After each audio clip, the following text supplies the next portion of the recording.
All right, welcome back from chapter two. Um, we're going to go ahead and get some questions here for Mr. James. I just noticing that Um, our video relative, I look like a giant compared to you as diminutive person. Maybe I should move my chair back. I could zoom my camera in a little bit, I guess, but I don't know what it's going to do to this background I have going on here. Well, we don't want to hurt the falcon, do we? No, definitely not. All right, so in chapter two, you started out talking about your father's work. And we covered this a little bit in the last session, but I just wanted to know, how did your father's work influence your career path? Yeah, I'm glad you noticed. I was trying to find a way to tie the two chapters together, right? They're 50 years apart from each other. So I don't think my father ever thought that he was involved with that job. But I wanted to kind of tie it together. Well, so my father worked for IBM. That's how I grew up in San Jose. He was transferred to the Cottle Road facility in San Jose from Poughkeepsie. That's where I was born, another big IBM place. And so he was always, a computer guy. And so growing up, I always figured I'd be a computer guy. So, he would always tell me the latest computer stuff growing up. And so I had a pretty good feel for it. And, he got the very first graduate degree in computer science from University of California. And way back in 1960. And he had to, when he asked the school for the degree, they said, yeah, we'd like to give one to you, but we don't know what that is. And so he had to tell them, well, these are the classes I should take, and these are the things I should do to get the degree. And they said, okay. And so his degree doesn't say computer science, it says MBA, because they didn't have a computer science master's back then. I don't even know if they had a computer science bachelor's back then. He got it from UCLA. I think technically they put it in the operational research category. I think that's what they might have called it. But when he graduated from school with that degree, all of the big accounting firms were recruiting him because, back in 1960, all the big accounting firms are trying to get computer science people in there because people are trying to convert over to computers and they needed in-house experts. But my father wanted to do research. He didn't want to do implementation. My sister was always upset about that because she always said, we would have been millionaires if you had taken the accounting job. And my dad always said, well, that was never going to happen. Now, Yeah, you mentioned a second ago. Good. Sorry, you mentioned a second ago that you kind of grew up with computers, and so your job at Iomega, you were building computers, or well, parts for computers, not you specifically, but that's what the company was doing. So I'm curious. Whenever I was a kid, when I was 12 or 13 years old, my father got our first computer, and it was a 286 SX20. I'll never forget it because it was the biggest piece of junk we'd ever had. But he insisted that it was top of the line at the time. Whatever. 8286 was pretty fancy because it had 16 bits. Yeah. Yeah. The 88 only had 8 bits. At that point, all of my friends at that point already had 386s. So I was pretty sure it wasn't the top of the line one. Yeah. So I used to take that thing apart.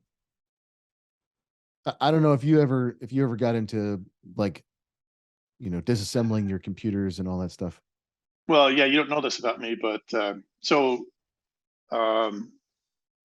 took a computer science class at a university back east between my junior and senior year of high school. And then when I got back 2 weeks later, I got a job at the local computer store selling Apple IICs and CPM-based Z80 computers from a company called Eagle. And I did that for a year. And just before before I graduated, the computer store kind of went out of business because of some, well, just the machinations of the computer industry at the time. And so I started my own little computer business where I sold PCs. So you asked if I ever take computers apart. Well, the answer is yeah, because I put them together in the first place. I Nice. drive down and I'd buy a motherboard at one place, and I'd buy a video card at another place, and I'd buy a hard drive here and a floppy drive there, and I'd put them together, and then I'd sell them. All right. So I was doing that when I was at high school. I was up late night watching old TV movies, shoving little RAM chips into motherboards, making sure you get the little teeth just right in the socket, shoving them in there. And one of my favorite tools at the time was a chip puller, where you stick it on there and it clamps in around the teeth, and you can pull it out without bending the feet. Because otherwise, the trick is you have to use a flathead screwdriver and kind of slide them in and just kind of wiggle them out. But I've blown up several computers in my day, putting the wrong thing in the wrong place while I was learning. Yeah, so in fact, I still have scars in the back of my fingers from working with the computers and having the back of the circuit board scratch up my fingers. I haven't looked at those in a long time, but they're there. That's awesome. I Yeah, I I had had a the lot. I had the I had the very in my high school. I was the very first kid with the computer. It was with a PC. It was a IBM 1B.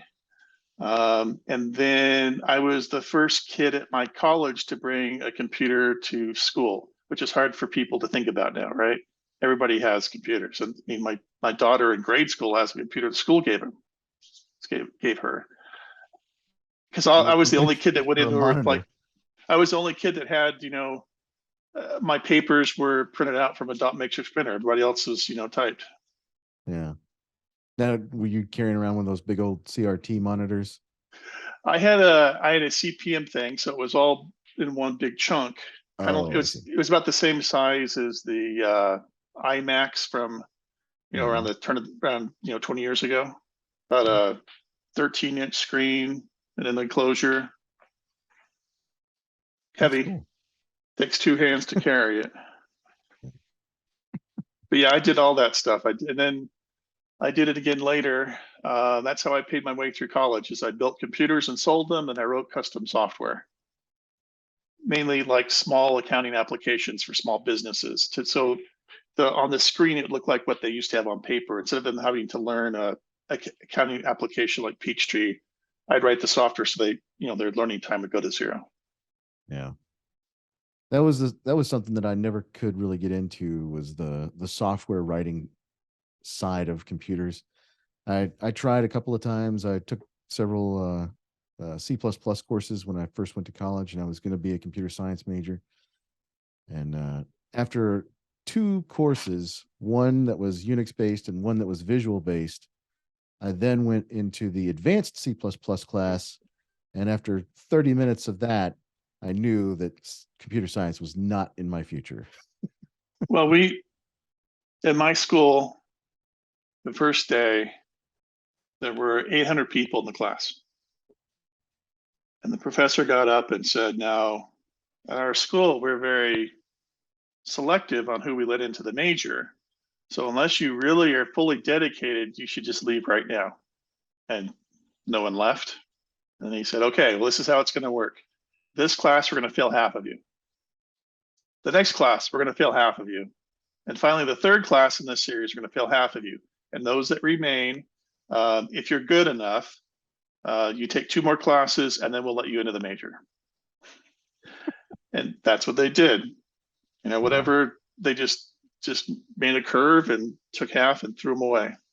So they would take the 800 people, got them down to 200 people. A few more got whittled away. So I think maybe 160 were let into the major. Now, I got into the major, and then I got a little frustrated because I would write software on the side, get paid for my client. And I come back and I get a B on a homework assignment. And I'd say, I don't have to take that kind of insult. And so I decided to switch my major over to economics. And then of course, my first job out of college was designing software. Nice. So economics, as an economics major. Now you have a degree in economics, right? Hmm. Um, so how did that play into the predictions that you made about where tech was going? I know you Oh, mentioned that you often got the predictions right, but you felt like you got the timing off. So well, I don't think, well, the economics helped me with, I knew how to make a chart, I knew how to interpret a chart. yeah, I knew how to gather the numbers, I knew how to analyze it. For predicting the future stuff, I don't really know that, I don't remember us doing any real regression analysis or anything fancy with the numbers. Um, to a certain extent, to be good at that, we had to kind of unlearn stuff. Remember the story in the book about the head scientist at IBM who mm-hmm. thought the biggest the hard drives could get would be about 20, 25 gigabytes? He was the most knowledgeable person in the world, and he got it wrong. And Tony, who I worked for, got it right. Tony didn't Yeah, work for a hard drive company. So you have to be careful that you don't, and that's a big topic in the strategy chapter. You can't let your knowledge blind you to the possibilities. Um, so to a certain extent, I don't want to say that ignorance was wasn't what we relied on, um, but we really had to force ourselves to look at everything new and fresh, um, even the things that we thought we knew. And I tell you, it was really hard. But then once we kind of learned how to do it, it was like a muscle we could exercise. mm, We could look at almost anything and see new possibilities without being limited.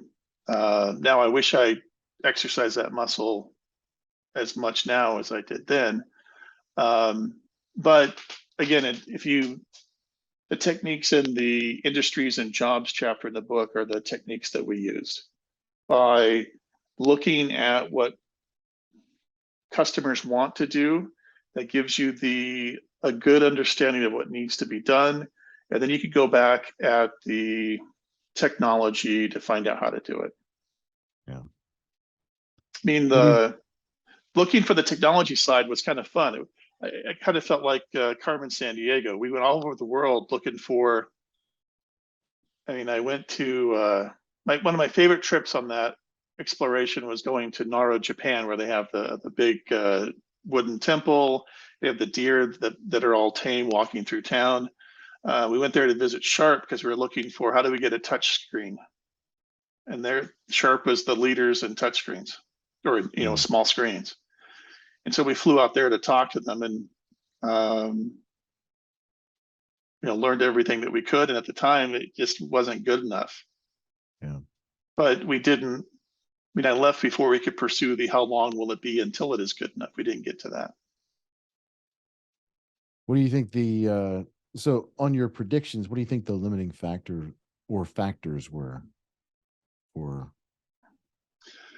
Yeah, other the than the other than like your own biases maybe about, did you already kind of mention that? Do you think there were any other factors that kind of limited you? well, the biggest issues were our predictions on how quickly the broadband we brought to people's homes.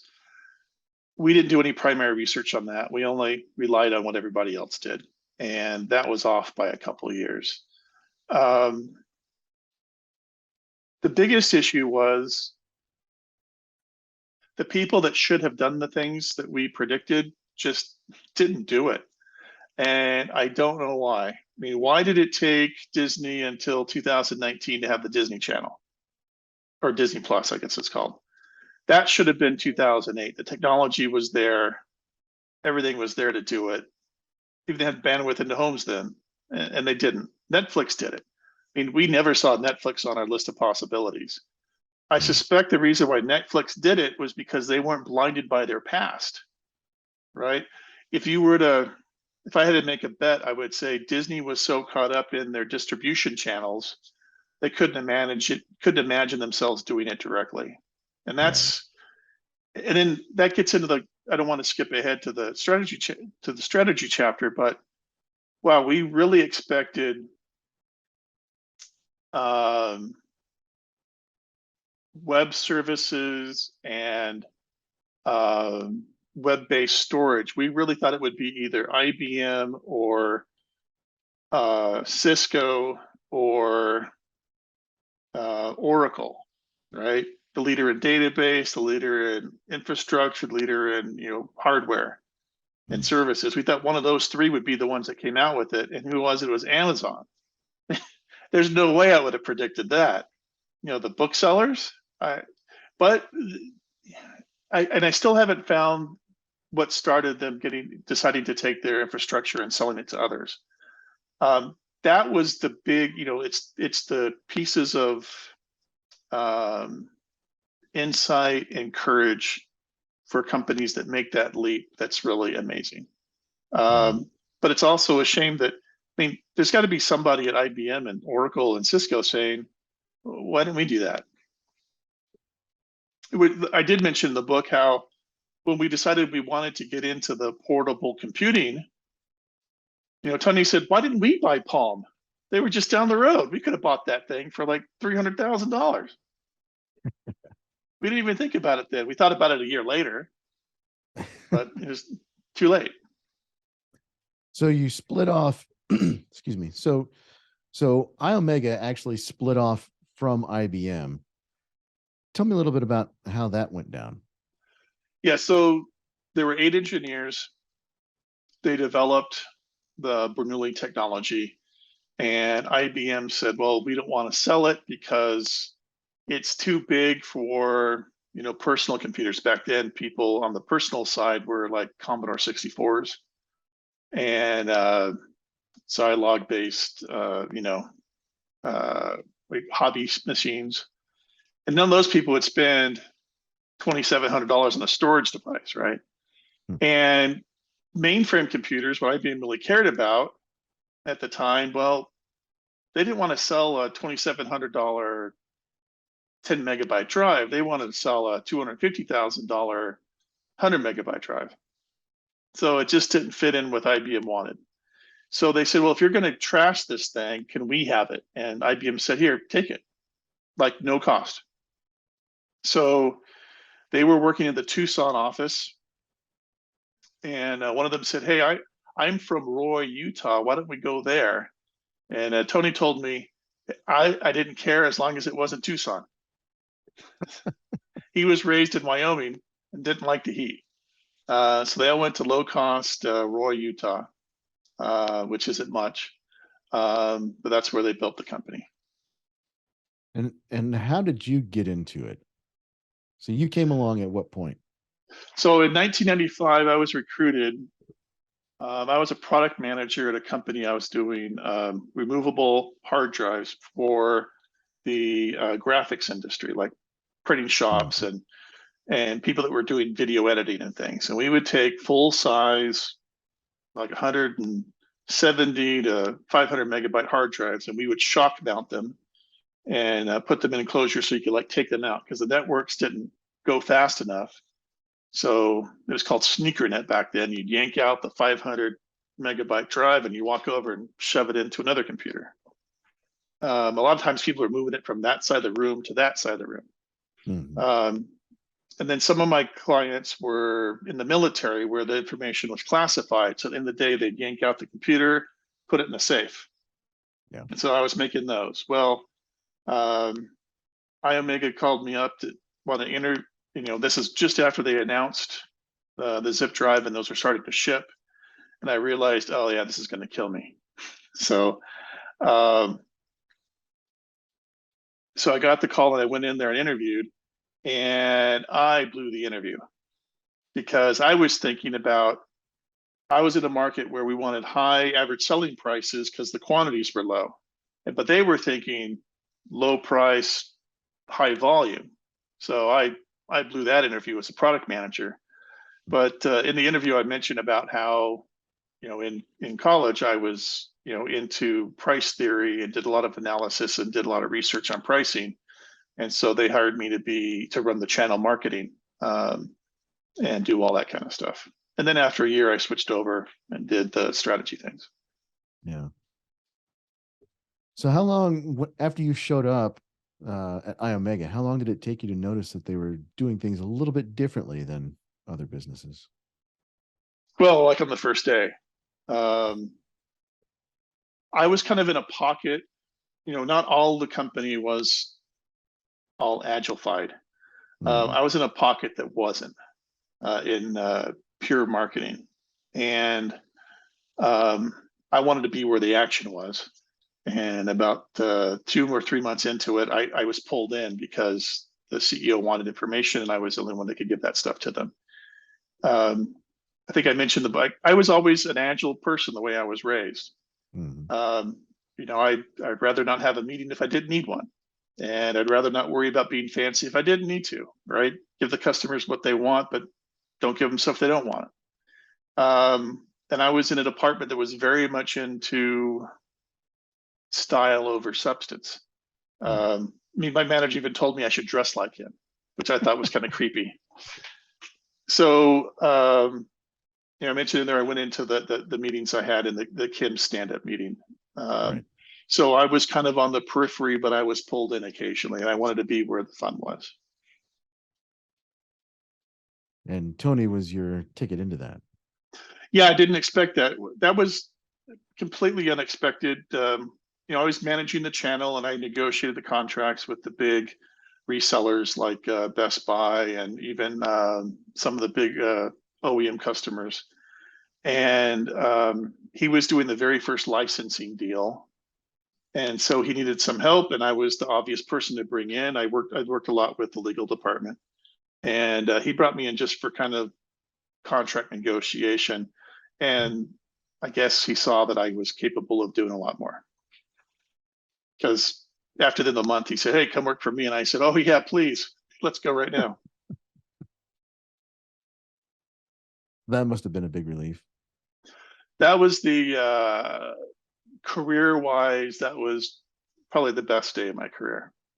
I felt like I was being rescued from a horrible damnation into something of light and goodness. Very good. So did you interact often with the engineering teams? When I worked for Tony, I interacted with them quite a bit. And the engineering groups there were awesome. They were very talented. They were really good at what they did. And that was part of the reason why they were so upset when the changes happened, because they had a lot of pride for all of the invention that they did. I mean, some of this stuff is kind of magic, right? They're flying this little head over a piece of plastic, picking up ones and zeros off the thing, and the electronics, the read channel to get all that stuff in and filtered out, and to make sure that number is really what you think it is, and do it all fast enough. That takes a lot of work. And they were really proud with what they did. And so to have a new product come in and say, let's make it a whole lot smaller, a lot less capacity, and don't worry about the speed, they kind of freaked out about that. But the problem, I would say the biggest problem we had was that as we were making the transition from being a technology-centric company to a customer-centric company, a lot of times the new people kind of lost respect for the technology portion, right? We got a lot of praise for our branding, a lot of praise for our marketing, for our sales, that kind of stuff. And a lot of people forgot about the fact that, if it wasn't for the product working, it didn't matter if anything else did that. In fact, I used to have a saying that I stole from somebody. It was something like this. I don't remember how exactly we said it, but if you have an A product and B marketing and B sales, you'll do okay. But if you have a C product with A marketing and A sales, it's not going to work so well. So mean, when you saw the interviews that were going on, I mean, Iomega was in a lot of the magazines. Um, they would always talk about how great they were at branding, how great they were at fitting the solution to the customer, how great their marketing was, how great the sales effort was, the cooperative marketing agreements, all those kinds of things. And very rarely did they ever say, "Oh yeah, and our product works nicely because we have great, engineering behind it all." They were really kind of left forgotten. Hmm. And it may have been that that the technical side of it was disregarded. That maybe that was one of the reasons why the board of directors was so close-minded to all the things that we could do based upon the talent we already had. Yeah. So were there significant pockets of resistance like that? On the technical side, by the time I showed up, the resistance to change was all happened about 9 months to a year before I got there. So when I got there, everybody was happy and working hard and everything. Although they were still working out the kinks on the new design and trying to cost reduce it. So they're still a little frantic. But by the time I got there, they had enough proof of success coming that everybody was on board. But that changed later on as the company began to experience some success and the growth happened and you got a whole influx of new people. Then you started to get some resistance to changing. Well, yeah, it's kind of a reverse, right? Because what happened Right. is that 1994, 1995, early 95, like the first couple of months, the resistance was in the technology people not wanting to change their approach. Right. But then 5 years later, the resistance was in the business side, not wanting to change the approach. It was a complete flip flop. The engineering group was all for the new direction, all for the new products, the new technologies. It was the business people who didn't want to do anything different.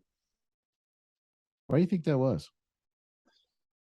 Well, I wish I had a degree in psychology, but um, there's just this tendent. Well, there are two answers, I believe.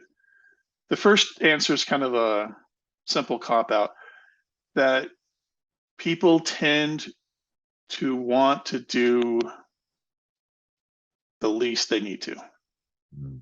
Like maybe we could say the word lazy, but other might say comfortable, right? Um, or you might say they want to avoid pain. There was a lot of pain, even if you were gung ho about the changes that Kim Edwards wanted to do based upon the research moving over to the Zip and the Jazz product. Even if you were all for it, it was still very painful. Painful for everybody. Dunn, who was the chairman, it was painful for him because he had to worry about, will this thing go out of business? The engineers are working late nights. The business people are trying to find out, how do we make our cash last until the new product gets out? They had to let some people go. They had to hire new people. It was all quite painful. Well, back in 1999, the company's revenue dropped off a little bit, but was still 1.2 billion.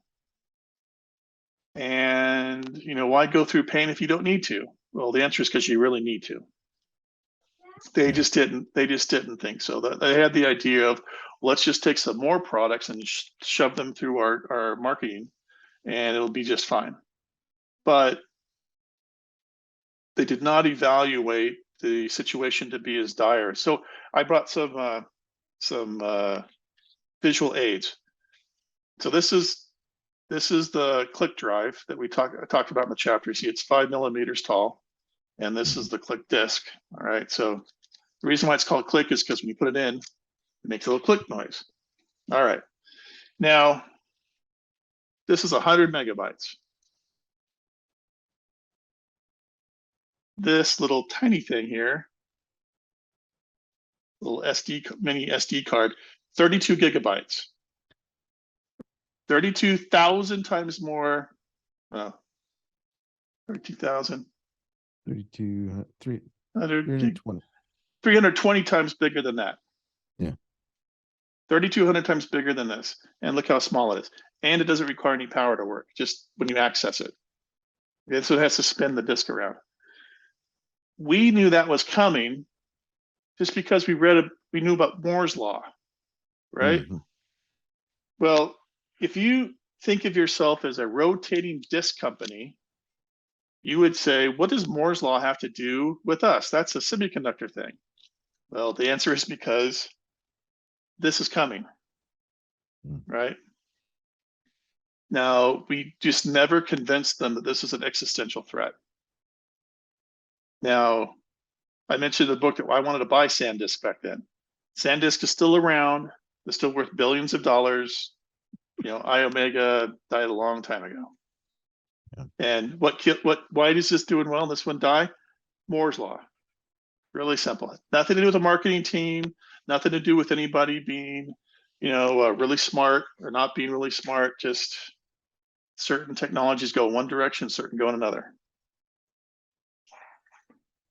So do you think that they just didn't understand once they had achieved some success at Iomega? Do you think they just didn't understand why they had achieved it, and that's kind of how they veered off?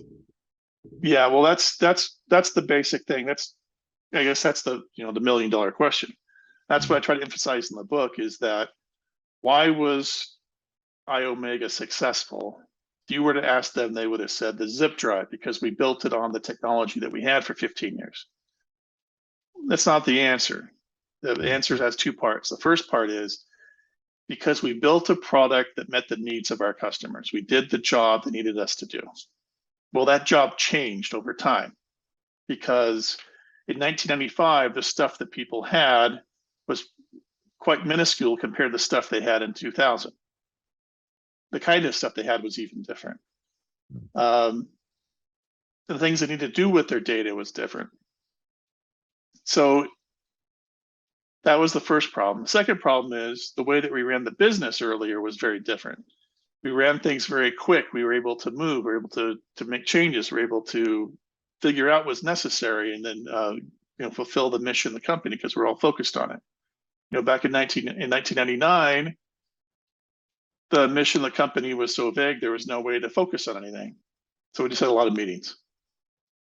So if all you're doing is having meetings and dealing with bureaucracy, worried about who gets what budget, who gets praised the most, who doesn't get praised the most, and then not worried about solving, fulfilling, doing the jobs that customers need you to do, just worried about how do you take the product you have and make it live longer. Well, that's what happened. Mm. It's like the buggy whip situation, remember? Right. And they thought they had the best buggy whip in the world, and then somebody built a car and they didn't need a whip anymore. But they realized those horses all day long.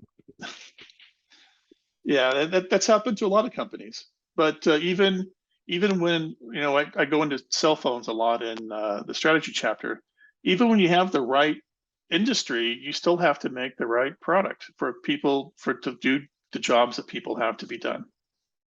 Yeah. I won't push into that jobs to be done comment just yet. We'll save that for a later chapter because we do talk about that a little bit more in a later chapter. So there was this optical product, the OZ or Oz, that you all had built.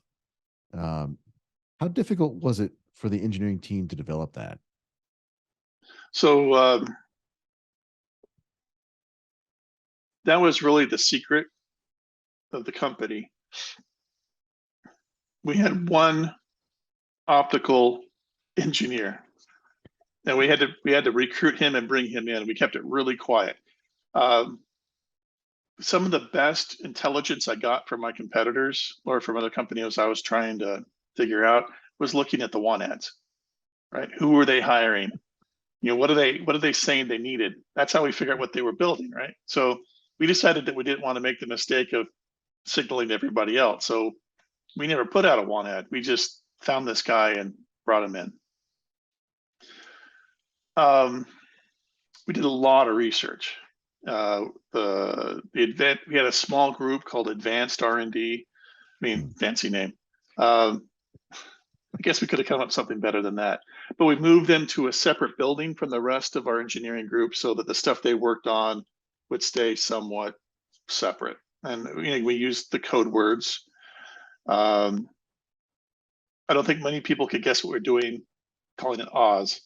And it stood for optical zip, but we also liked the name because it was like the promised city of green, meaning revenue. So we were on our own little yellow brick road trying to get to the city of Oz. But the development process was very different than a normal development process. Tony is a mechanical engineer, and he's the one that invented the concept, allowed us to get our dot small enough. And can I tell that? Yeah, everybody's gone. It's 20 years ago. So the whole concept is that you have to get your head really close. Now, the good news is we know how to do that using the flying head. But the optical media isn't going to be flexible. We need it to be rigid, because if it was flexible, we couldn't get the dots as close together as we want them to be. So the good news is that an optical disc, if you look at a CD, you don't have to spend a lot of money to make that a rigid disc because it's so light. All right. So we went with an amorphous substrate, meaning that if you heat it up, it changes its shape. And then depending upon how you heat it up, it'll freeze a different way. So if you heat it up one way, it's a 0. If you heat it up another way, it's a 1. So the whole point is, well, how do you get the dot small enough? And then how do you read a small dot? Well, lasers, obviously.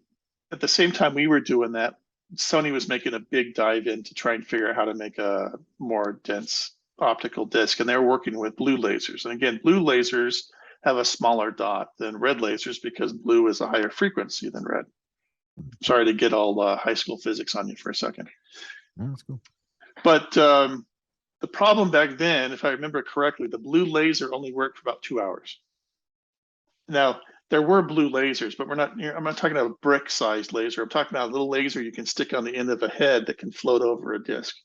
And those small blue lasers, 2 hours, and they were expensive. So we didn't want to get tied to a technology that hadn't been created yet. And that's why Blu-ray discs didn't come out until 2005, 2006. Yeah. There's a little secret behind that. But what Tony figured out was if you take the lasing chamber and you put a little tiny dot in it, the bottom of it, then you can get just some of the light to come through in a very tight beam. And if you get that close enough to the disc, you get a very small dot. And so that was the solution.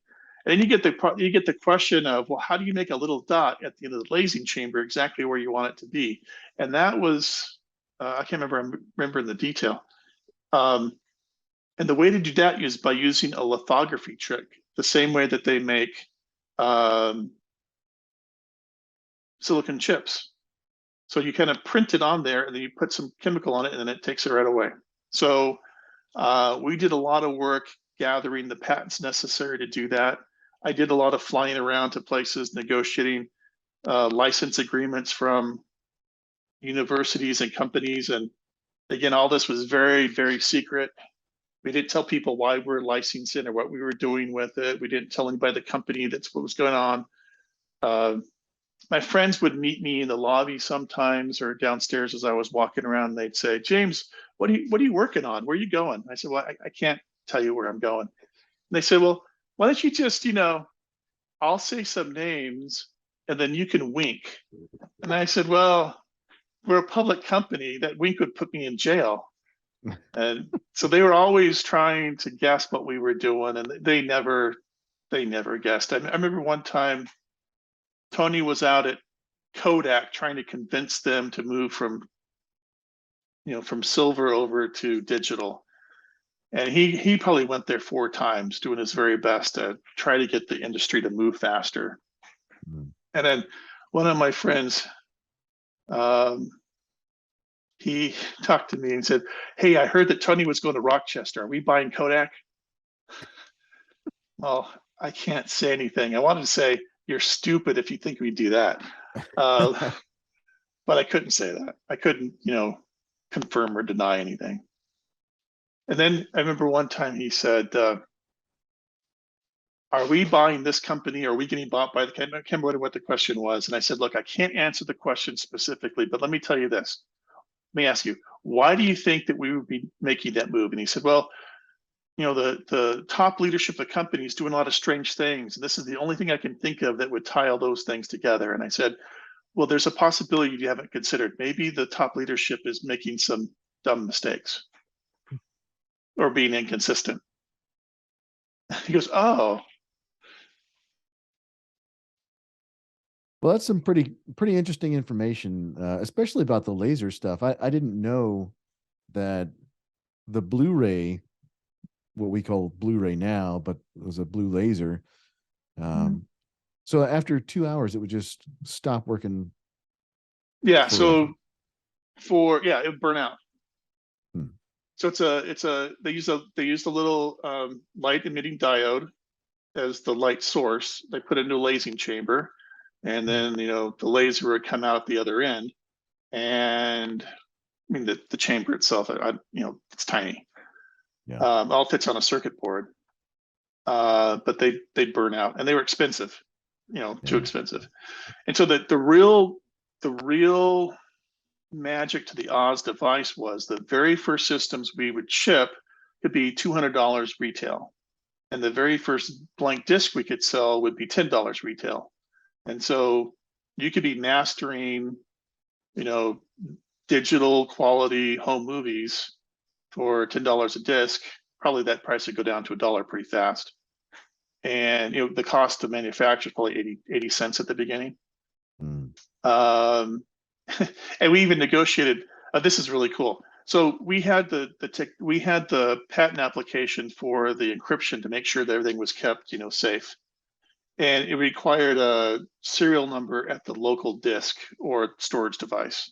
And there was Mitsubishi Chemical had a patent that had been issued all around the world for the ability to put a serial number on an optical disc, and they did nothing with it. So I got a license from them for us to have that worldwide exclusive license, and I think I got it for no cost. So we had Wow. all of these technologies in-house, everything needed to put together, and we had Toshiba saying they'd throw their 60 optical engineers on it and help us finish it out. And the board of directors said, "Nah, we're a zip company." Oh man, that had to hurt. Yeah. So, and again, the point of the stories at the end of the chapter wasn't to say, "Look how smart we were," or "Look what could have Mhm. happened," but it was to show that if you use an agile approach to how you build your strategy and you're open to the possibilities, you can find all these great things. Yeah. Now, it is telling that it was our group in strategy and the advanced R&D group that created the Oz product. It wasn't the Zip division, it wasn't the Jazz division, it wasn't the Click division, because none of them had the incentive to do that. Mhm. So a lot of companies, I guess that's another answer to, why didn't Cisco have, the app serving on the, why did Amazon do it? Because they didn't have a group that was incented to do it. Their job was to sell more switches or sell more routers. It Yeah. wasn't, "Hey, go off and build a platform for people to host their applications." And at Oracle, my guess is everybody had incentive to go and sell databases, but not to do that. So in chapter 3, you're going to talk a little bit about the case for Agile. So, do you want to give anyone a preview of the of chapter 3? Well, the short version is this. It's good for the company. The first two case studies should show you that. But in chapter 3, we're going to talk about why is it good for the employee and good for the customer too. Hmm. All three should want to do it. It's not, you shouldn't think of Agile as a luxury that the company can afford to do if they have enough time and effort. It's something that you should be doing, especially if you don't have time and effort or money to do it. It'll help you with everything. It'll help the people will be happier, the company will be happier, your customers will be happier. So that's what chapter Awesome. 3 is about. Well, looking forward to getting into it. And I hope everyone else who's listening to this is as well. Thank you, James, for another great session. And we'll see you after chapter 3. Thanks, Zach.